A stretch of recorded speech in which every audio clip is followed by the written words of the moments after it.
হ্যাঁ, হামিদপুরের কোন প্রোগ্রামে আমাকে দেখছো? না, আমি কোন প্রোগ্রামে যাই না।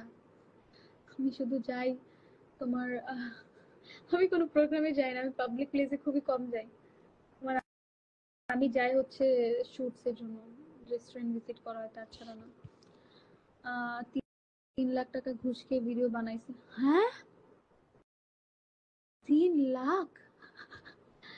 না রে ভাই, আমি পেমেন্ট নেই নাই, তাও পেমেন্ট এত বেশি ছিল না। 3 লাখ পাইলে তো ভাই লাইভও করতাম না, কান্নাকাটিও করতাম না। It's a huge amount. 3 lakh তো মনে হয় আমার 3 মাসের ইনকাম হবে, 3 মাসের না 2 মাসের ইনকাম হবে। তো আবার আমার সারাদিন কাজ করতে হয়, সারাদিন শুট করতে হয়, মানে আমার অলমোস্ট টানা শুট করতে হবে, তারপর টানা কাজ করতে হবে, তারপরে যে 2 মাসের একটা ইনকাম হবে, না, না, এটা আমাদের দেয় না এত পেমেন্ট। পানি না, আমি টাকা নিয়ে নেই, আমি ভিডিও ডিলিট করে দিচ্ছি। আরে আনিশা খান আপু অ্যাটেনশন অনেকবার দিচ্ছে, শোনা আর কত নিবে বলো।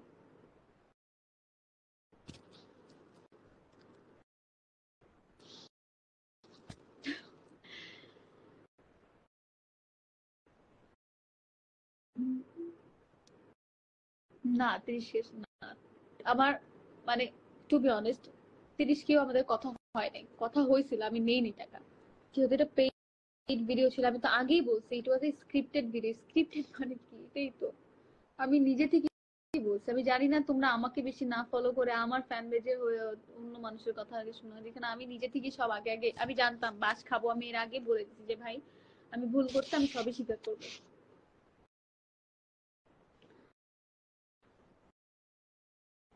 হাসু আবার কমি দালাল প্রীতি না বাবা।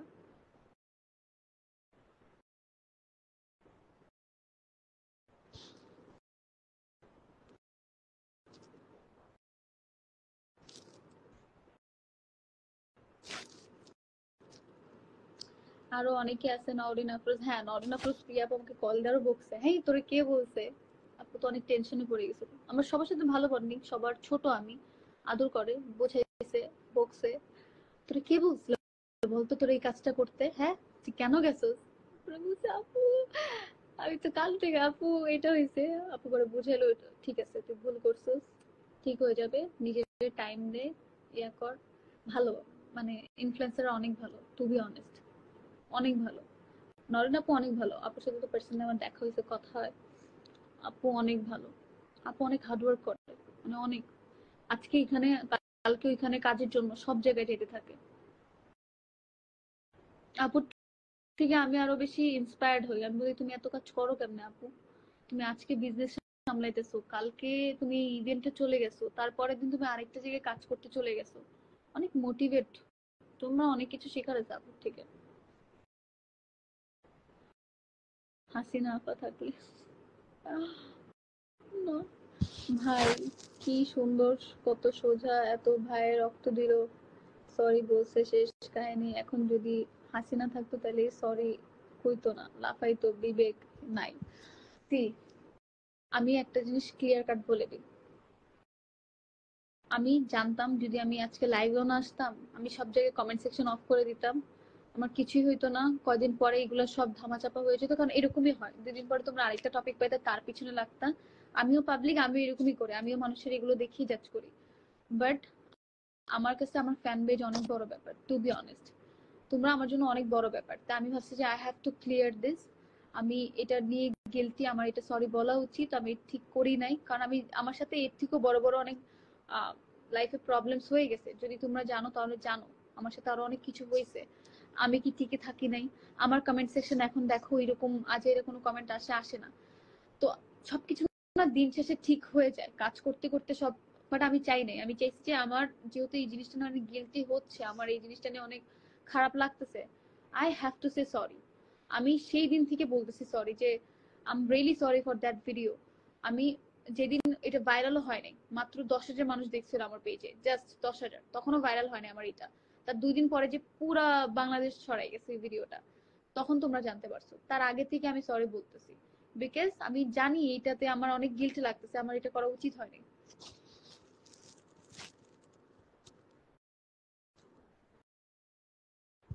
নরিন আপুর সাথে আমি কাউকে আস্ক করি না। আমার কিন্তু সালমান মুক্তাদি ভাইয়ের সাথে অনেক ভালো সম্পর্ক।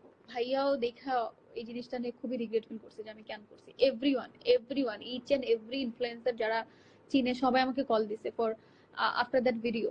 যখন এই ভিডিওটা ভাইরাল হয়ে যায় অলমোস্ট সবাই আমাকে কল দিছে, আমার ফ্রেন্ডস, আমার কলিগ, যেহেতু অন্যান্য ইনফ্লুয়েন্সার আমার কলিগের মতো সবাই আমাকে কল দিয়ে বলছে যে তুমি কেন করছো। আমি বলছি আপু এই যে এটা হয়েছে, বাট আমি তো তোমাদের সাথে এখন সব কথা এখন শেয়ার করতে পারবো না। এটা ছিল, দ্যাটস অল। বাট সবাই আমাকে, বাট আমি এর আগে কাউকে জিজ্ঞেস করি নাই। আরেকটা ভুল ভুল করছে, আমি এটা মাহিরকে জিজ্ঞেস করছি যে মাহির আমার এটা আপলোড দেওয়া উচিত নাকি না। মাহির বলছে ইউ শুড আপলোড দিস। আমি ভুলে গেছি যে মাহির তো আর বাংলাদেশে না, ও তো আর বুঝতেছে না যে বাংলাদেশের সিচুয়েশনটা কিরকম চলতেছে। তো আমি ওর থেকে তোমার ইয়াটা নিয়ে, সাজেশনটা নিয়ে আপলোড করছি, যার জন্য মারা খেয়েছে। এই জন্য মাহির দেখবে যখন লাইভে আসে তখন ও অনেক রিগ্রেট করতেছে যে প্রীতি আমি তোমাকে বলছি আপলোড করো, তুমি আপলোড করছো দেখে আজকে এই দিন দেখতেছো।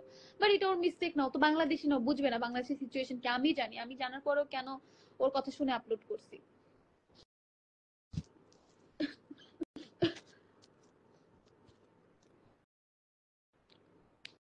আহ, মাহির তো মোদি দালাল। ও গড, তোমরা কি মানে ইন্ডিয়ার খবর এখন রাখো, আমি নাকি বুঝতেছি না। হ্যাঁ, তখন আপুর আবেগ কাজ করছে, বিবেক কার কারণে। আমি না এখন হাসি ছাড়া আমার কিছু বলার নেই।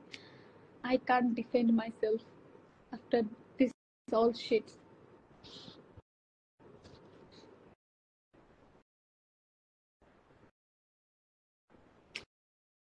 আমি অনেককে ব্লক মেরে দেবো এখান থেকে। সবার গিয়ে যাবে ব্লগে। জিহাদ, হ্যাঁ, তারপর যাবে ফুকু বয়। এক মিনিট, লোল, আমি ইউনিভার্সিটি চেঞ্জ করে আমি চলে যেতেছি অন্য জায়গায়। আমার এটা কে ধরবে, কে ধরবে না। এটা প্রাইভেট ইউনিভার্সিটি, আমি পড়ি না পাবলিক ইউনিভার্সিটিতে। এন্ড আমি তো আমার 2 বছর ধরে আমি ট্রাই করতেছি, কিন্তু চলে যাবো। Happy for that. माही तो इंडियन का दालाल है, तो ये কথা বলবেই। সি,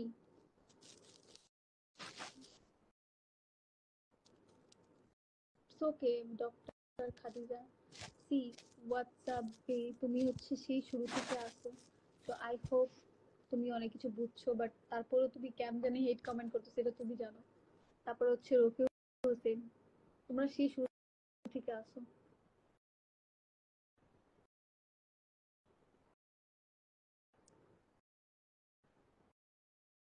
আপু নিজেকে 2024-এর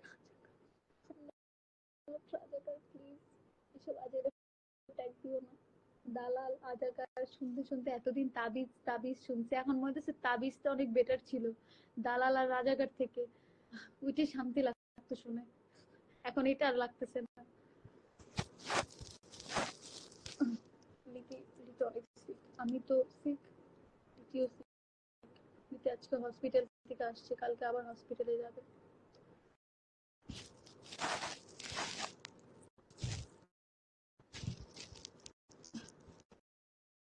হ্যাঁ, আমি আমি তো তোমাদের মতো না, একজন নাটক করতেও পারি না। আমি এরকম, আমি রিয়েল লাইফ এরকম, যারা আমাকে 2020 থেকে চিনে তারা জানে যে অনেক কথা হয়েছে, কিছু বলছি। Now I feel so relax for some people. নাহলে আমার অনেক ডিপ্রেসড লাগতেছিল। লাগবে আমি জানি, সোশ্যাল মিডিয়াতে আমি যতদিন দেখবো আমার লাগবে। আপু তোমার একটা ওপিনিয়ন শেয়ার করো প্লিজ, যারা এইচএসসি তাদের কি রানিং এক্সাম গুলো দেওয়া উচিত? না এইচএসসি ক্যান্ডিডেট বই না, আমি পড়ালেখা অনেক গাধা একটা স্টুডেন্ট, আমার জন্য যদি এইচএসসি না হইতো আমি আরো বেশি খুশি হইতাম। আমার কাছ থেকে পড়ালেখার ইয়া নিও না। আমি তো বাংলাদেশ মানে আমি বাইরে স্টাডির জন্য যাইতেছি সবচেয়ে বেশি ঘোরার জন্য, কারণ আমার বাবা মা এখানে আমাকে ঘুরতে দেয় না। পড়ালেখা কি করবো, আমি দেখবো আমি সারাদিন ঘুরতেছি, আমি যদি চলে যাই সামহাও, তো আমি পড়ালেখার জন্য ঘুরবো, সারাদিন ঘুরবো।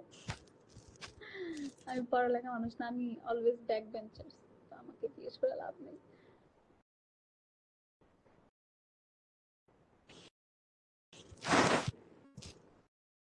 Lamia, I actually don't care about your opinion, thank you. আপনি না মায়েরা ফেলতে গেছিল বাইচে আছেন কেমনে? কত যদি রাতে কি গেছে আমাদের উপরে, যদি বুঝাইতে পারতাম। আমি এই টপিকে কথা বলতেছি না কারণ আমি চাই না আমার এগেইনস্টে আরো কিছু কথা বলি, কারণ এলাকায় থাকি, এলাকায় সবার সাথে মিলে টিলে চলতে হবে, আবার এগুলো বলে আবার ঝামেলা করে লাভ নাই। তাই আমি এই টপিক নিয়ে কথা বলতেছি না। আমাকে ঘুরতে দেয় না, আমাকে ঘুরতে দেয় জাস্ট রেস্টুরেন্ট গুলো আমার ভিজিট করতে দেয়, আমাকে এছাড়া তোমরা দেখবে না কোথাও যাইতে ফ্যামিলি ছাড়া। আমার ঘোরার টাইমিং হচ্ছে সকাল থেকে বিকেল পর্যন্ত। আর সামটাইম যদি রাত ক্রস করে আমার বাবা মা আমাকে 100টা কল দেওয়া শুরু করে দেয়। এই ফ্রিডম নাই কারণ আব্বু আম্মু ভয় পায়। আর এই যে মাঝে মাঝে এইসব কাহিনী করি আরো তো ভয় পায়। যাচ্ছি কোনো এক কান্ট্রিতে, বাট পড়ালেখার জন্য না। আমি পড়ালেখা মানুষ না ভাই, আমি পড়ালেখা আমার দ্বারা হবে না।